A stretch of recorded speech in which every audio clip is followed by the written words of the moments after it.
So Shivani గారి కంటే ముందు మామూలుగా ప్రతి ఒక్కరికి ఒకటో రెండో మూడో చిన్నప్పటి నుంచి క్రష్లను ఏదో ఒకటి ఉంటాయి కదా. అవును. మీకు అలా ఎక్కడి నుంచి లెక్క స్టార్ట్ పెట్టుకోవాలి, చేయమంటారు? చాలా ఉన్నాయి.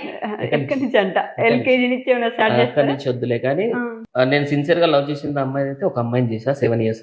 ఓకే. ఇంకా తనతో కొంచెం ప్రాబ్లం అయిపోయింది. ఇంకా అప్పటి నుంచి నేను ఇంకా లైఫ్ లో ఏ అమ్మాయిని నమ్మలేకుండా అలా అయిపోయా సీరియస్. మీకు ఏమైనా చెప్పినా కదా నీకు, ఏమైంది? ఎక్కడ పోయినా అసలు తన టాపికే వద్దు అంటే అసలు మనం మళ్ళీ ఇంటికి వెళ్ళి ఆమె మాట్లాడదాం. టాపికే వద్దు, తీస్తాడు. please. ఇగో, ఇంటికి వెళ్ళి మాట్లాడదాం. మరి అరే ఒక అమ్మాయి పక్కన ఉండగా పక్కన హర్ట్ అవుతుందని కూడా ఏముండదు, ఎప్పుడు అదే టాపిక్స్ ఏనా. చెప్పింది నేను ఇంటర్వ్యూ ఎంత మందికి చెప్పింది చెప్పిండు నేను అబ్బా, ఇంటర్వ్యూనా? ఎందుకు వింటారు? పక్కన ఆల్రెడీ ఒక వైఫ్ ఎంత మందికి ఉన్నప్పుడు చెప్పిన, నా ఫ్రెండ్స్ కి, నాకు పరిచయమైన ప్రతి ఒక్కరికి చెప్తాడు. అది పెద్ద గ్రేట్ లవ్ స్టోరీ లాగా. అరే లవ్ చేసా కాబట్టి చెప్తారు నాన్న.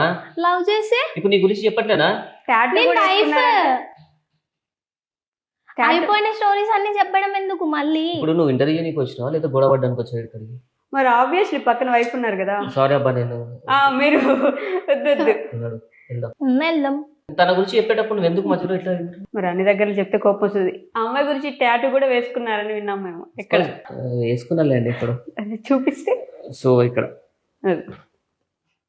సో నా లైఫ్ లో first and last love story తనదే. ఆహా. ఫస్ట్ అండ్ లాస్ట్ తనే. నేను ఫస్ట్ లవ్ చేసిన అమ్మాయి. Great love story. First and last love story ఏంటి? ఇప్పుడు- తర్వాతే కదా తినొచ్చింది. లేదు ఫస్ట్ నేను ఈ అమ్మాయినే లవ్ చేసిన, అంజలి అనే అమ్మాయిని లవ్ చేసిన. ఆ అమ్మాయిని లవ్ చేసిన ఒక 7 years లవ్ చేసిన తర్వాత కొన్ని సిచ్యువేషన్స్ వల్ల, ఫ్యామిలీ ప్రాబ్లమ్స్ వల్ల తను నాకు దూరం అయిపోయింది. Okay. సో అప్పటి నుంచి నేను అమ్మాయి అంటేనే దగ్గరకు కూడా రాకుండా దూరంగానే ఉండేవాడిని.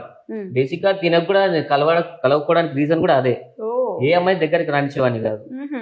కట్ చేస్తే అమ్మాయిలంతా ఇంతేనా అని చెప్పేసి ఇంకా నేను అప్పటి నుంచి గుడ్ బాయ్ లా ఉండేవాడిని, కొంచెం బ్యాడ్ గా మ్.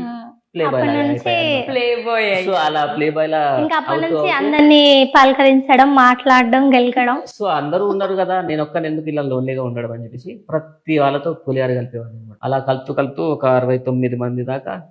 నాతో కూడా అట్లే కలిపిండు బై ఛాన్స్, నేను అలా మింగిల్ అయిపోయా అంతే.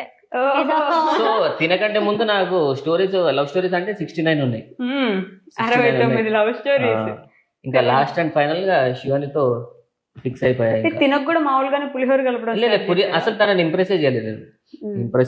చూడండి, ఇంప్రెస్ చేయలేదంటే ఇంప్రెస్ చేయకుండానే మీరు పడిపోయారు. ప్రపోజ్ ఎవరు చేశారు అడగండి ఫస్ట్. అది నేనేం ప్రపోజ్ చేయలేదు నీకు. సార్ టైం వచ్చింది. ఇప్పుడే చెప్తారు ఎవరో ఒకరు.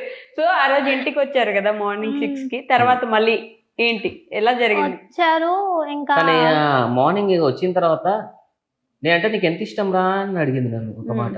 మార్నింగే అడిగిందా? నాకు అప్పటికి కొంచెం అర్థమవుతుంది అనమాట. ఇన్స్టింక్ట్స్ ఉంటాయి కదా.